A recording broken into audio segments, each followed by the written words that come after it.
अनुपमा जैसे तैसे पहले राउंड को तो क्वालिफाई कर जाती है, लेकिन जब सेकंड राउंड की जैसे स्टार्ट होती है तो इसको चोट लग जाती है और ये हॉस्पिटल चली जाती है। हालांकि वहाँ पे अनुज भी होता है क्योंकि अद्या की भी तबीयत खराब हो चुकी होती है और ये सारी चीजें अब उसे अपने सपने से दूर करने के लिए काफी ज्यादा होती है। बात करें एपिसोड की स्टार्टिंग की तो अनुज श्रुति से ही होती है। अब श्रुति बता देती है कि स्पाइसी चटनी बिकने वाली है तो ये यहाँ से निकल जाता है ताकि इस पाल से खरीदने के बारे में बातें कर सके। इधर अपोजिशन में वनराज भी बहुत गुस्सा होता है क्योंकि उसे अनुपमा की बातें बहुत अजीब लगती है। अनुपमा का मानना ये होता है कि अगर सारी प्रॉपर्टी वनराज के नाम हो गए तो बाबूजी को वो घर से निकाल देगा, लेकिन वनराज ऐसा नहीं है। वो चाहे कुछ भी हो जाए, पूरी दुनिया उसके खिलाफ हो जाए या फिर वो कितने भी दुख में हो, लेकिन वो अपने पिता के खिलाफ नहीं हो सकता। लेकिन वो फैसला कर लेता है कि वो अनुपमा को सबक सिखा कर रहेगा। तब तक पता चलता है कि बाबूजी को किसी ने मारा है, अब उनको चोटें भी लगी होती है। हालांकि उनके जेब से एक पर्ची मिलती है जिसपे ये लिखा होता है कि अब अगर तुम पैसे नहीं दोगे तो इसका सारा पैसा हम तुम्हारी फैमिली से चुकता करेंगे। अब तो ये तोसू के बारे में होता है, गुंडों ने ये बोला होता है ना, तो ये तो पहुंच जाता है पुलिस स्टेशन के, शायद हमें कंप्लेन करना चाहिए। लेकिन तोसू रोकना चाहता है कि अगर हमने कंप्लेन किया तो फिर उन लोगों को तो गैंग है, वो लोग हमें बहुत मारेंगे।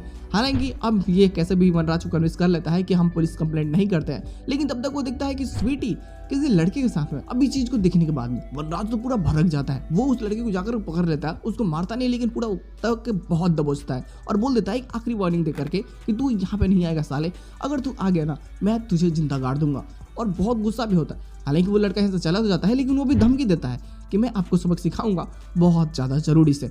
लेकिन वनराज यहाँ पे डरने वाला कैसे है, वो तो खुद ही इतना बड़ा हरामी है कि वो अकेले इसके जैसे 10 को संभाल सकता है। लेकिन चिंता इसे ये होती है कि तोसू के कारण ये जो प्रॉब्लम्स क्रिएट हुई है, अब क्या होगा नेक्स्ट टाइम। इधर अपोजिशन में जब अनुज आता है यशपाल से मिलने के लिए तो यशपाल से तो बातें कर लेता है कि ठीक है आप एक काम कीजिए, अगर आप अपना रेस्टोरेंट हमें बेचना नहीं चाहते हैं तो आप मेरी कंपनी से लोन लीजिए विथ इंटरेस्ट। अब देखो कितना भी बड़ा बिजनेसमैन है, कितने भी पैसे हैं, लेकिन वो कहते हैं ना कि एक होती है आदत सी, तो उसे बोलता है कि ठीक है इंटरेस्ट पे ले लीजिए लोन हमसे।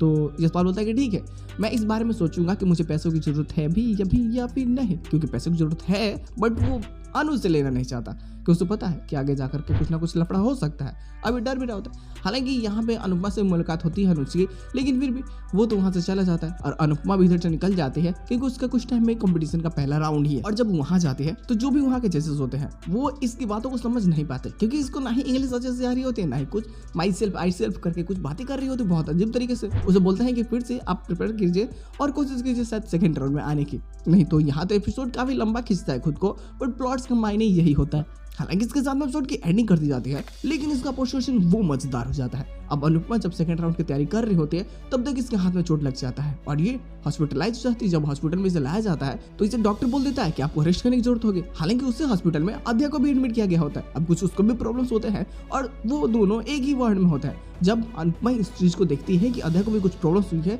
तो वो खुद को रोक नहीं पाती और उसे बहुत ज्यादा तकलीफें भी होती है। अनुज भी जब उसको देखता है तो बहुत ज्यादा डर जाता है कि आखिर अनुपमा को क्या हो गया है, कहीं कुछ प्रॉब्लम तो नहीं ना, कहीं कुछ ऐसी चीजें जिसके बाद में वो कभी पार्टिसिपेट ना कर पाए। अब ये चीजें देखने के बाद में अनुज भी बहुत ज्यादा डर जाता है कि हे भगवान प्लीज अनुपमा ठीक हो जाए, नहीं तो वो सेकंड राउंड से पहले ही डिस्क्वालीफाई हो जाएगी, फिर तो उसका सपना भी टूट जाएगा। हालांकि सभी चीजों के बारे में उसको भी पता चल जाती है कि ये किसी कॉम्पिटिशन में भाग ली हुई है।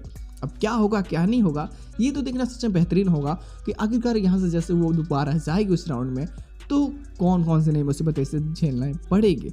जो भी चीज़ें होने वाली है बेहतरीन और मज़ेदार होगी, तो यार बवाल होने वाला है, मज़ा भी आएगा। खैर स्टोरी लाइन थोड़ी सा फास्ट फॉरवर्ड में है तो थोड़े कुछ और भी एक्स्ट्रा प्लॉट्स हमें देखने को मिलेंगे जो शायद मज़ा दे सकते हैं।